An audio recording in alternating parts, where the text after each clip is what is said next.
Honorable Rasamanikam. Manghana Kathanagatamani. I would like to ask the Honorable Prime Minister to inform this House.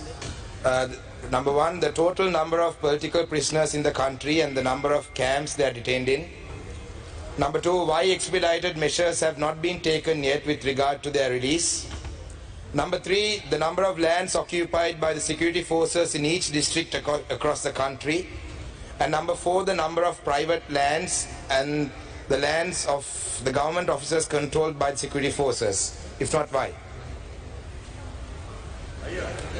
අරු කතානායකතුමනි ශ්‍රී ලංකා දණ්ඩ නීති සංග්‍රහය යටතේ හෝ මෙරට පවත්නා වෙනත් කිසියම් නීතියක් යටතේ දඬුවම් ලබා දී ඇති සිරකරුවන් හෝ සැකකරුවන් අතරින් දේශපාලන චෝදනා මත සිරගත කොට ඇති හෝ රඳවා ඇති කිසිවෙකු මේ වන විට ශ්‍රී ලංකා බන්ධනාගාර තුළ නොමැති බවට මේ කරු සභාවට කියන්න කැමැතියි. කරු කතානායකතුමනි දිවයින පුරා දිස්ත්‍රික්ක අනුව ආරක්ෂක හමුදාව විසින් රඳවාගෙන තිබෙන ඉඩම් සම්බන්ධව පිළිතුරු දීම ජාතික ආරක්ෂාව ඍජුවම බලපාන බැවින් මේ සඳහා පිළිතුරු ලබා දීමට නොහැකි බව ආරක්ෂක අමාත්‍යාංශය විසින් දන්වා තිබෙන බව ගරු සභාවට දන්වනවා.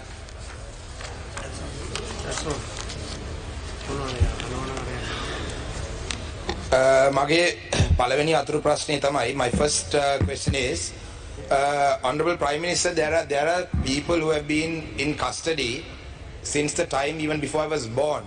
You know, some of them have died in prison in the last couple of years. One of your main election promises was that the release of these political prisoners will be done. This was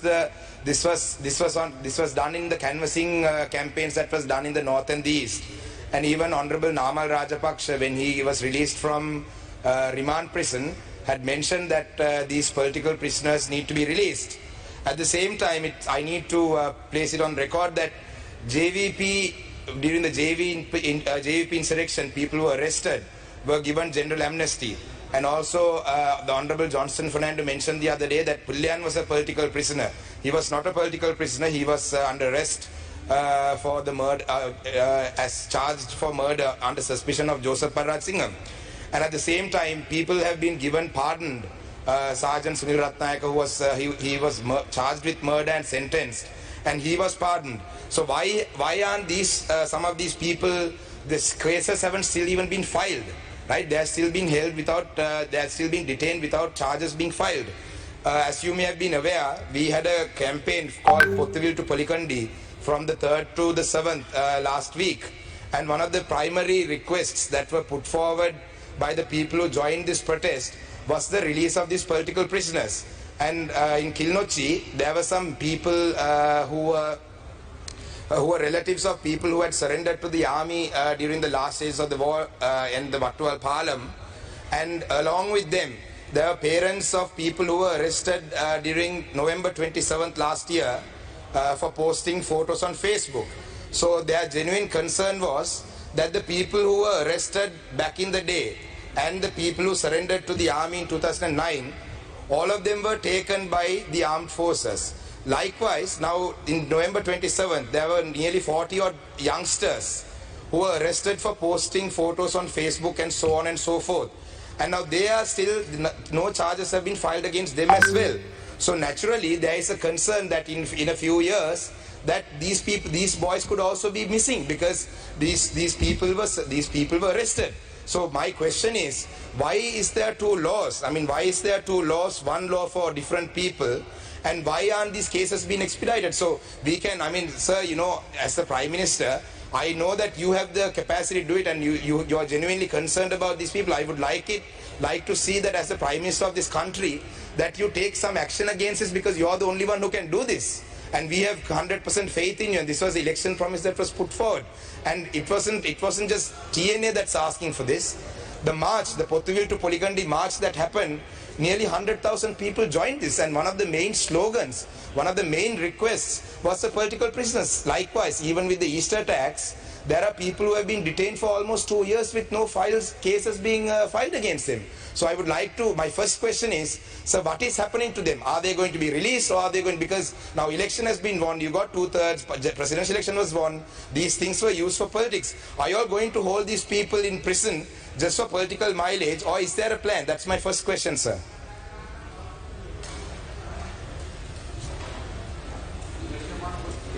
Permission of Honorable Prime Minister, I would like to answer that question of the Honorable Member of the Parliament. First, immediately after the 2009 defeat of the LTT, there were about 12,843 LTT suspects who surrendered to the government. Government rehabilitated them and put them back to the society as a policy. All of them were reintegrated to the society. They were given skill training, and they are now more or less living in harmony with the rest of the people. Including 600 child soldiers. So that's the policy of the government throughout that been.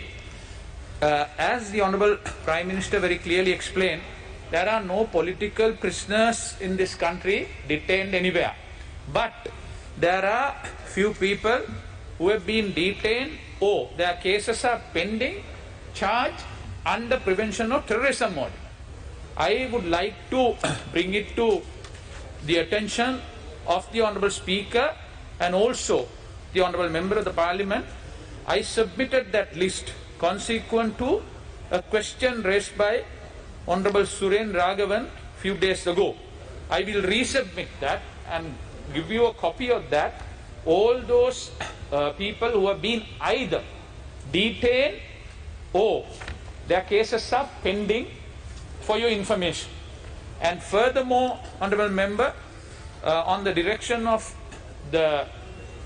His Excellency the President and the Honourable Prime Minister, about a couple of weeks ago, I myself and the Minister in charge of Public Security had a discussion with the Honourable Attorney General and also His Lordship the Chief Justice of your concern. One is how to expedite those cases. We also believe those cases has to be quickly disposed of. You can't eternally keep them on remand. And also to file cases against those there are charges. And therefore, if someone says that we have deliberately kept them behind, it's a very limited number. The charges against them are very, very high and grievous, and also the Honourable Attorney General have been asked to look into those individually. So we will keep you update on the progress to the House and to you, Honourable Member. It's very ironic that the Justice Minister is responding to these questions when the Honourable Justice Minister's own community's issues cannot be resolved by himself and the Prime Minister with the Janasa issue. Please, not your time.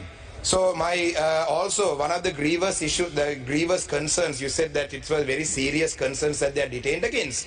But some of these some of them have been detained most recently for posting photos on Facebook and posting a poem on Facebook.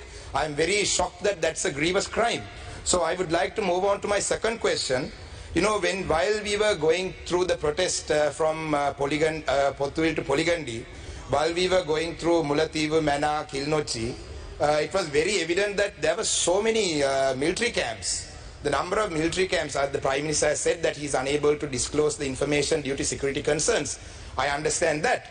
But however, there were so many military camps throughout the north and the east. So I would say that, you know, that this government's primary slogan was, establishing national security.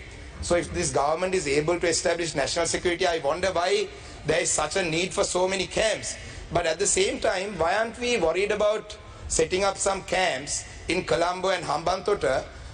Because like I mentioned in my parliamentary speeches, Tamils and Muslims in this country are not the threat to this government in the near future. You know, we are giving out plots of land to different countries in the south and in Colombo. So why don't we set up some army camps and, security forces camps around those ports and districts as well? Because like I mentioned earlier, they are the threat for this government in the future.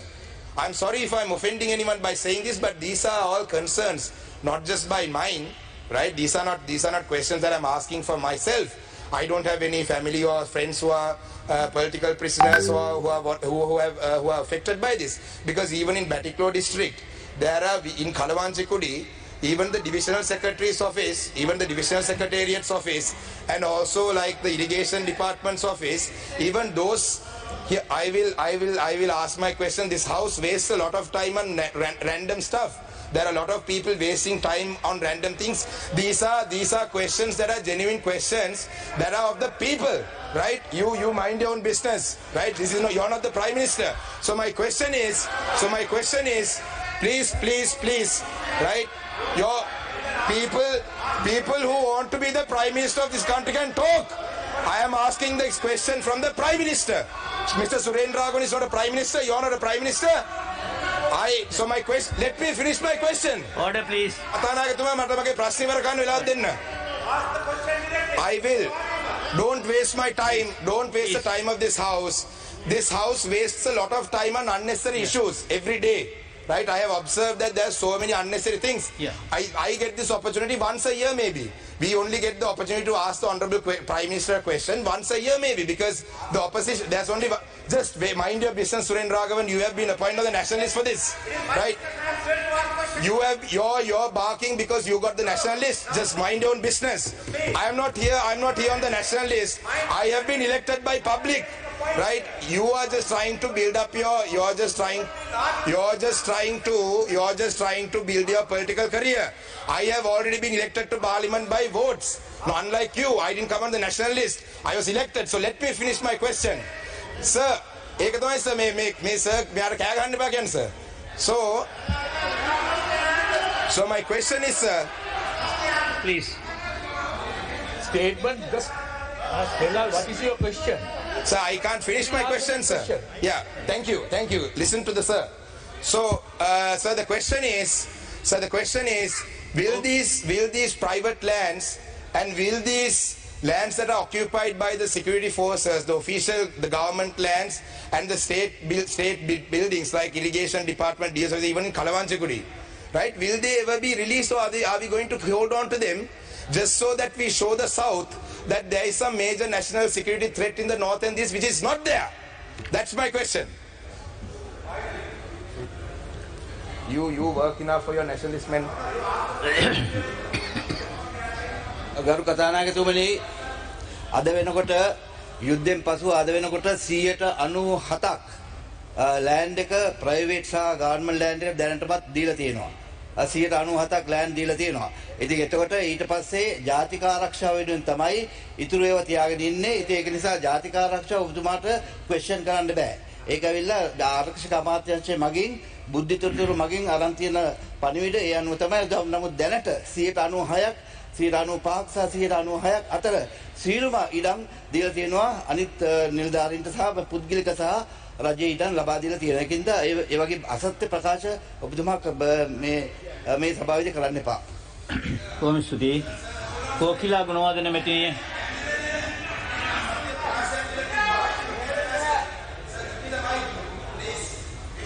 You have finished your questions.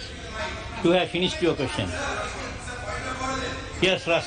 Yeah, Rasamanikam. Yeah, Honorable Rasamanikam. Yeah, sir, that you can't mention that it's not true.